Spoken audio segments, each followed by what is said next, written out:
Hello students, let's read the question. So the question is, in bacterial cells, many ribosomes may associated with a single mRNA to form many copies of polypeptide simultaneously, which is known as. पूछा गया कि bacterial cell में जो ribosomes होते हैं, बहुत सारे ribosome जो है वो mRNA के साथ एसोसिएट होके यहाँ पे क्या करते हैं, साइमल्टेनियसली बहुत सारे पॉलीपेप्टाइड चेन जो फॉर्म करते हैं, इसको हम क्या बोलते हैं, जो स्ट्रक्चर है यहाँ पे अगर देखा जाए राइबोसोम जो है ये क्या फॉर्म करे, ये पॉलीपेप्टाइड चेन्स है। ये क्या है, पॉलीपेप्टाइड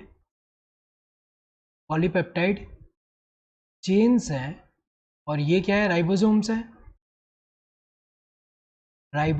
है, और ये क्या है, एमआरएनए है, एमआरएनए यहाँ पे 5 प्राइम टू 3 प्राइम।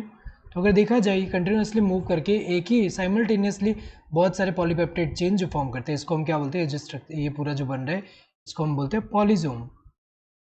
इसको हम क्या बोलते हैं, पॉलीजोम बोलते हैं। तो करेक्ट आंसर क्या होगा, पॉलीजोम बोलते हैं।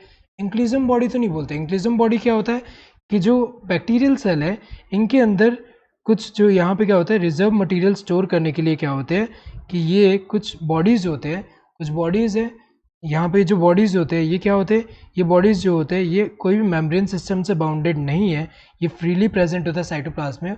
और इनके अंदर क्या प्रेजेंट है, रिजर्व मटेरियल प्रेजेंट होता है डिपेंडिंग ऑन द मटेरियल।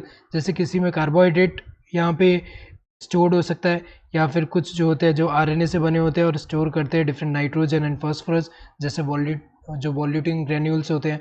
तो अगर देखा जाए इंक्लूजम बॉडीज़ जो होते हैं वो रिजर्व मटेरियल जो होते हैं उसको स्टोर करने में हेल्प करते हैं एक तरह से। तो ये जो है ये तो नहीं है, इससे इन्वॉल्व नहीं है। हेट्रोलाइसोसोम की अगर हम बात करें तो एक ऐसा टाइप का लाइसोसोम है जो कि किसमें इन्वॉल्व होता है, ये जो है ये क्या करता है, ये जो है हमें पता है कि जो इसको हम क्या बोलते हैं, इसको हेट्रोफैगोसोम भी बोलते हैं। जो कि करता क्या है, यहाँ पे ये जो है लाइसोसोम करेगा क्या, ये जो होता है फैगोसोम के साथ फ्यूज़ करेगा। हेट्रोलाइसोसोम जो होता है ये क्या करता है कि जो प्राइमरी लाइसोसोम जो है वो फ्यूज़ करके फैगोलाइसोसोम के साथ फ्यूज़ करके डाइजेशन करता है, जो कि फैगोसोम के अंदर होगा। तो अगर देखा जाए यहाँ पे एक प्राइमरी लाइसोसोम है और ये फैगोसोम है, फैगोसोम, और ये क्या है, प्राइमरी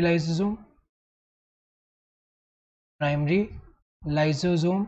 सो जैसे ही जो लाइसोसोम बनता है गोल्गी बॉडी से, तो वो पहला जो होता है प्राइमरी लाइसोसोम होता है जिसके अंदर बहुत सारे एंजाइम्स प्रेजेंट होते हैं। और जो प्राइमरी लाइसोसोम्स होता है इनके अंदर जो एसिड हाइड्रोलाइसिस है ये इनएक्टिव फॉर्म में है। अब जब ये फ्यूज़ करेंगे फैगोसोम्स के साथ तो इसके अंदर जो मटीरियल है ये जब फ्यूज़ होगा तो इसके अंदर का मटीरियल, अब क्या होगा कि जो प्राइमरी लाइसोसोम फ्यूज़ होने के बाद यहाँ पे एंजाइम्स एक्टिव हो जाएंगे और मटीरियल्स को डाइजेस्ट करेंगे। तो अगर देखा जाए इसको हम हेट्रोलाइसोसोम बोलते हैं। ये तो इनकरेक्ट है, ये इससे रिलेटेड नहीं है। न्यूक्लियोसोम की बात करें तो जो क्रोमोसोम जो होता है, जो अगर हम देखें तो क्रोमेटिन मटेरियल जो होता है, तो क्रोमेटिन मटेरियल में जो डीएनए है, ये डीएनए क्या होता है कि जो हिस्टोन प्रोटीन है उसके ऊपर ऐसे बाउंडेड है, तो ये जो एक यूनिट फॉर्म करता है, ये जो एक यूनिट है इसको न्यूक्लियोसोम बोल रहे हैं। तो अगर देखा जाए ये भी इससे रिलेटेड नहीं है। करेक्ट आंसर क्या है, this third one, that is polysome. Hope you understood the question. Thank you and all the best.